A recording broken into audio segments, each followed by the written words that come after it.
even on his now day off because of school being canceled. We check in with Coldwater High School principal Ted Davis, and so 5-day weekends for pretty much everybody. Although there was some work being done by teachers and other staff yesterday. How do you adapt now when you got now another day off here in the middle of a school week? You will have probably 3 days left in this week. How do the teachers and how do you do as administrators kind of adapt to that, Ted? Yeah, that's a great question.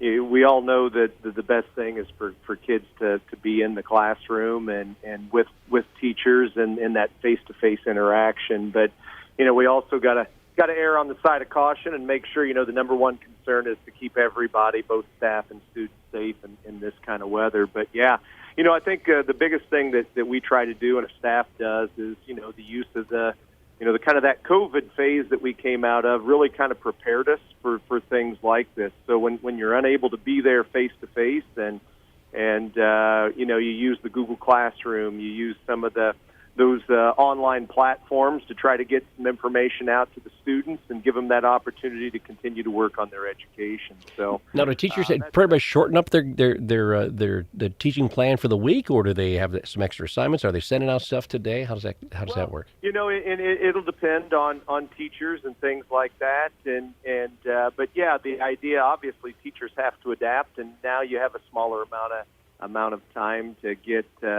all the information in. So yeah, you got to adapt, and we start to work on what we call them cardinal standards, and really what we've identified is what is essential for our students to learn, and maybe some of those they start to look at. Hey, maybe some of the things that were nice to know but aren't necessarily essential that our students know. They kind of maybe move some of that out and really start to focus more so on those cardinal standards or those essential standards. So I think that's kind of, some of those things maybe that were going to be nice, the activities, maybe those have to go because of the essential content we have to get in. And teachers make that decision. Yeah. So yesterday, teachers and staff actually were working a professional development day. What was the high school tackling? Yeah, the high school yesterday, we did a couple of things. Really the main thing for us is we, with the new principal in the building and kind of taking a look and having a semester to take a look at things and processes, we've come up with an educational framework that the high school is going to be working towards called high reliability schools. It's really started by Dr. Robert Marzano, who has been in the education field for 50 years and has about 40 years of research. And this high reliability schools really comes from high reliability organizations, basically identifying any errors that might take place, identifying them very early so they don't become system-wide, meltdowns or failures. There's multiple levels in high reliability schools.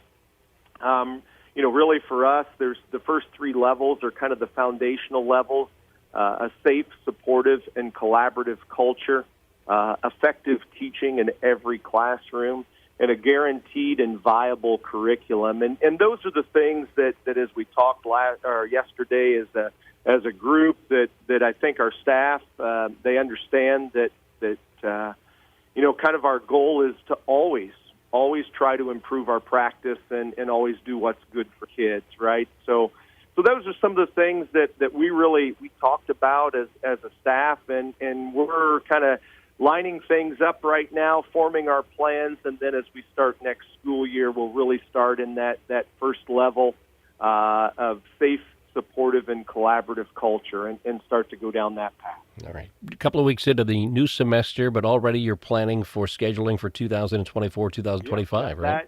You're exactly right. And just kind of get that out. I know families are like, hey, we still got a whole semester to go, but at the same time, it'll be coming here fairly soon and get the ball rolling, the scheduling process. We'll start out there probably in February. And get things going in the plan for our next school year. So, yeah, that's just around the corner. So they'll be getting some information in regards to that. Parents will be coming out very soon. And you've got a school play coming up at the Tibbetts, right? Oh, absolutely, yeah. The musical James and the Giant Peach. I tell you, our kids have been working so hard I believe, since probably maybe November or before that. It's coming up at Tibbetts, I believe February 1st, 2nd, and 3rd.